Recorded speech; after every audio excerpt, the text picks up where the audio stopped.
વિરામ બાદ આપનું ફરી એકવાર સ્વાગત છે એબીપી અસ્મિતા ન્યૂઝમાં। પાટણ જિલ્લાની શાળાઓ આસપાસ જંક ફૂડના વેચાણ પર પ્રતિબંધ। પાટણ જિલ્લા શિક્ષણ વિભાગે જાહેર કર્યો પરિપત્ર। પાટણ જિલ્લા પંચાયતના પ્રમુખની રજૂઆત બાદ પરિપત્ર જાહેર કરાયો। શાળાઓની આસપાસ હાનિકારક જંક ફૂડના વેચાણ પર પ્રતિબંધ મૂકવામાં આવ્યો। ડીપીઈઓએ તમામ તાલુકાની શાળાઓને આ સૂચના આપી। બાળકો પૌષ્ટિક ખોરાક ખાય તે માટે વાલીઓ સાથે બેઠક યોજવા સૂચના અપાઈ। શાળા આસપાસ દુકાનદારોને પણ જંક ફૂડ ન વેચવા સમજાવવામાં આવશે।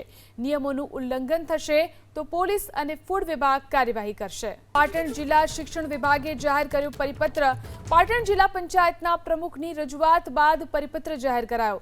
શાળાઓની આસપાસ હાનિકારક જંક ફૂડના વેચાણ પર પ્રતિબંધ મૂકવામાં આવ્યો। ડીપીઈઓએ તમામ તાલુકાની શાળાઓને આ સૂચના આપી। બાળકો પૌષ્ટિક ખોરાક ખાય તે માટે વાલીઓ સાથે બેઠક યોજવા સૂચના અપાઈ। શાળા આસપાસ દુકાનદારોને પણ જંક ફૂડ ન વેચવા સમજાવવામાં આવશે। નિયમોનું ઉલ્લંઘન થશે તો પોલીસ અને ફૂડ વિભાગ કાર્યવાહી કરશે।